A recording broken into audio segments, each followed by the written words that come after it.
মুকেশ আম্বানি কত কোটি টাকার মালিক জানেন? 700 বিলিয়ন ডলারের মালিক, যেখানে আমাদের রিজার্ভ হচ্ছে 20 থেকে 25 বিলিয়ন ডলার।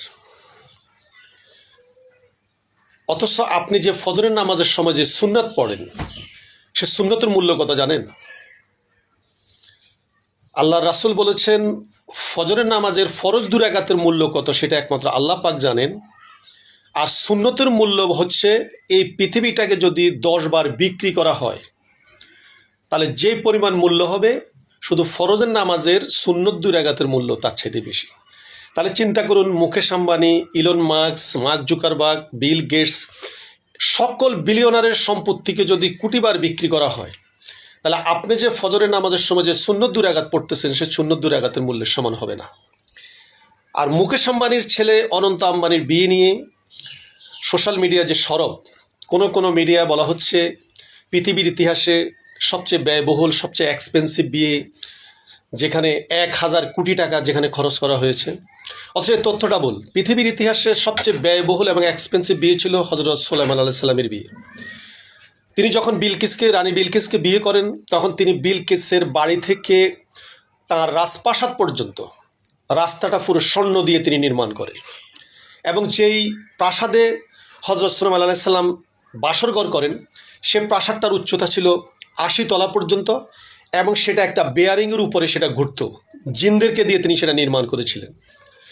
এবং বলা হচ্ছে, পৃথিবী যত প্রযুক্তি যত উন্নতই হোক, সুলাইমান আলাইহিস সালামের বানানো সে বিল্ডিংয়ের মতো উন্নত প্রযুক্তি পৃথিবীতে কখনো আসবে না। আর অনন্ত আম্বানি, তার সম্পর্কে 2টি কথা বললে আপনাদের মধ্যে একটা শুকরিয়া আসবে। এই 700 বিলিয়ন ডলারের মালিকের ছেলে অনন্ত আম্বানি, যার বিয়ে নিয়ে সারা বিশ্ব হইচই, সে হাতে যে ঘড়িটি পরে, সে ঘড়িটির দাম হচ্ছে 11 কোটি টাকা।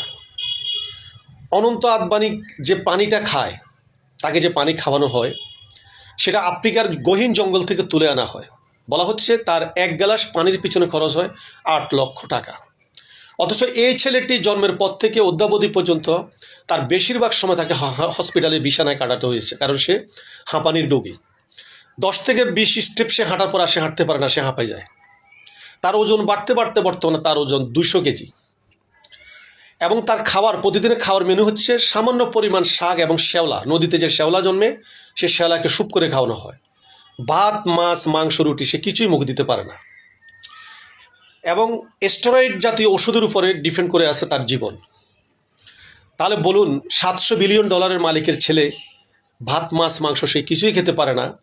তাহলে আমি আর আপনি এই যে স্বাভাবিকভাবে যে হাঁটাচলা করতে পারছি এবং ভাত, মাছ, মাংস সব কিছু খেতে পারছি, আল্লাহ পাক কি আমাদেরকে কি 700 বিলিয়ন ডলারের মালিকের ছেলের চাইতে অনেক সুস্থ রাখে নাই?